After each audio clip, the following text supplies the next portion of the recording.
My name is Grigory, and today I'm showing you a new 2024 electric ATV, the Banshee.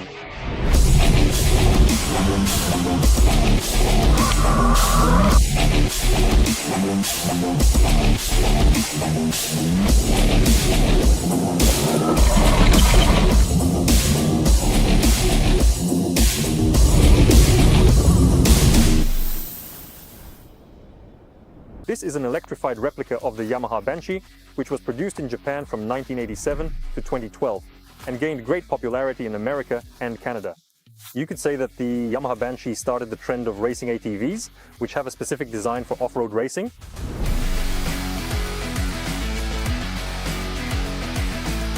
In terms of design, the ATV is practically identical to its gasoline predecessor. It has the same old-school design, the same old-school round headlights, the same large square air intakes, although in the electric version they don't really serve much purpose. The plastic here is almost the same as what was installed on the gasoline Banshee.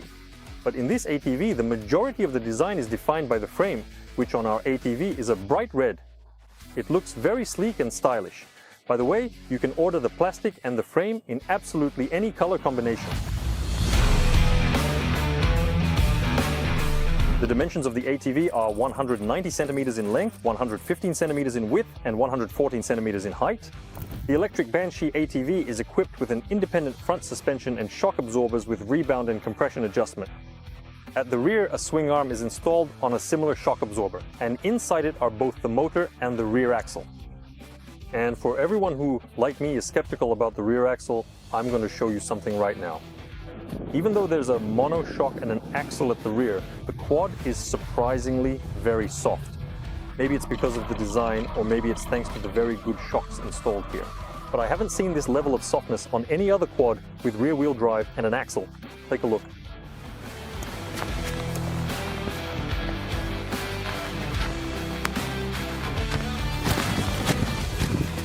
The ground clearance here isn't very high, but this ATV isn't meant for extreme off-roading anyway. As I mentioned before, it's made for tearing through rough terrain. We have a guard under the driven sprocket. There, the ground clearance is only 15 centimeters. Under the engine, the clearance is 26 centimeters, and under the battery, it's 32.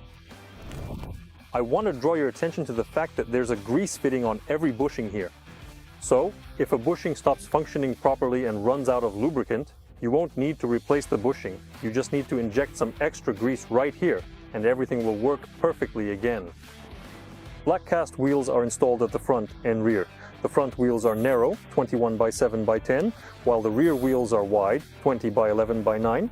By the way, if you wish, we can install factory road tires, so you can ride not just off-road, but also on asphalt in Canada and America. A lot of people do this.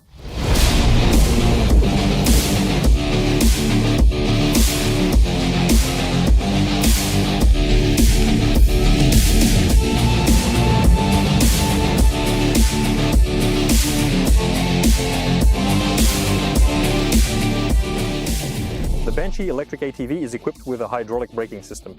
At the front, each wheel has a single piston caliper with a perforated brake disc. At the rear, there is a single brake disc mounted on the axle paired with a dual piston caliper. The Banshee electric ATV swing arm houses a central 8 kilowatt motor. This motor has its own integrated gearbox at the end, and from that gearbox, power is transmitted via a chain to the rear-driven sprocket.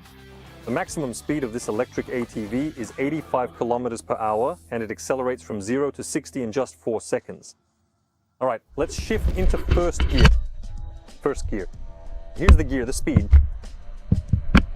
What lovely and soft sand. And now we are off on our journey now. Now we're heading out onto the road.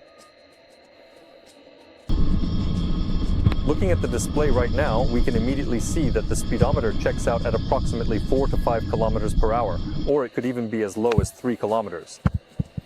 Let's go. Let's try the maximum speed in first gear. It looks like we have reached the maximum limit.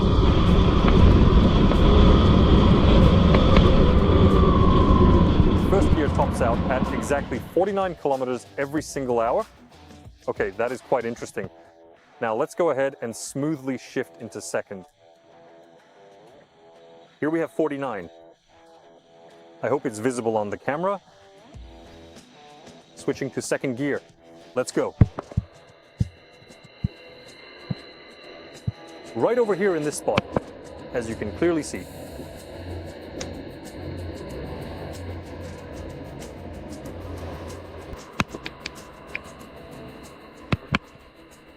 Here you can try to speed up. The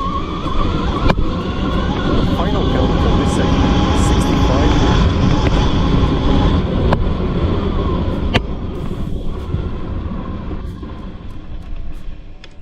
So as I understand it, that is how it works, right? We're looking at 65, then 50, then 65 again, and to be honest, I don't even have a clue about what is going on with third gear. All right. Let's stop now. I'll show you so it's visible. 64 kilometers per hour just maxed out.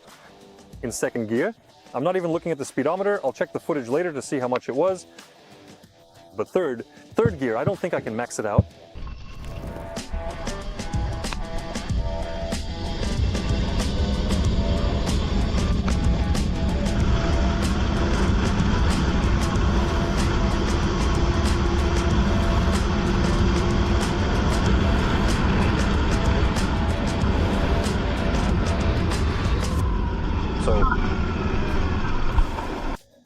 The maximum top speed is about 83 kilometers per hour, almost 85. But I think with a slightly shorter rider, it could be possible.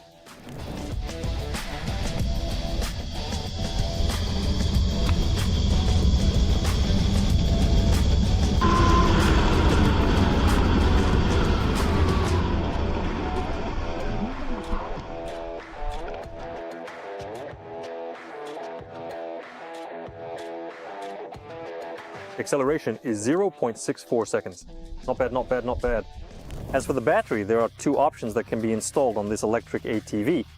The first option is a large, non-removable battery, 120 amp hours, 72 volts, which is enough for 100 kilometers in eco mode. Of course, if you go full throttle, that's about 60 kilometers, no more. Regarding the seating on this quad, well, there's a large seat here, and it kind of looks like it's for two people, but the quad itself is small, so I wouldn't recommend riding with two people, at least not very often. The most comfortable arrangement here would be for an adult and a child. I'm 199 centimeters tall, I sit down, and this is what it looks like. This is my comfortable seating position. So, there is space in the back, but it's really only suitable for someone very small or a child. And alternatively, you can ride with a child like this. You sit in the back, hold onto the handlebars, and the child sits in front. However, together with our cameraman, we weigh over 200 kilograms, and we got from the parking lot to the filming location on this quad. And we also had two large backpacks with equipment with us, and the quad handled it all just fine. I didn't even have to change gears. We were driving on the lowest first gear and everything was okay. If you look down toward the lower right-hand side of the panel, you will find the slot for the ignition key. It starts up the entire ATV. On the right handlebar, there's the throttle lever and the gear shifter for first, second, and third gears.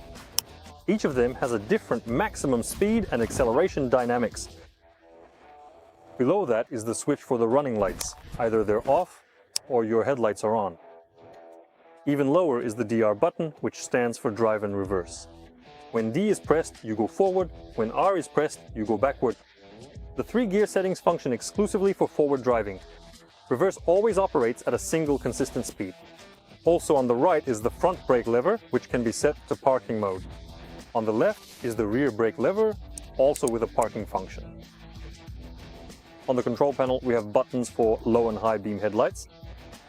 Below that is the turn signal button, although there are no turn signals here, but perhaps in one of the iterations they can be installed. And at the very bottom is the horn button.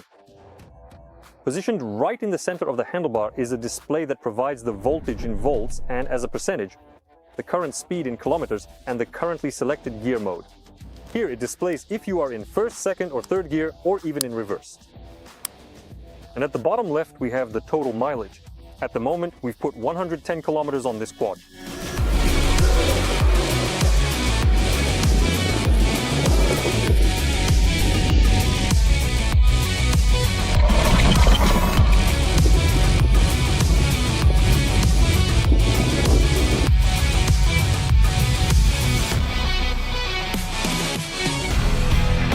Taking everything into consideration, I would definitely recommend the Banshee electric ATV to those who want pure adrenaline and excitement, who want speed. but at the same time do not necessarily require a utilitarian ATV with all-wheel drive and differential locks. Basically, it is for those who do not want to get into deep, wild mud, but still want to have a lot of fun on various types of light off-road terrain and trails.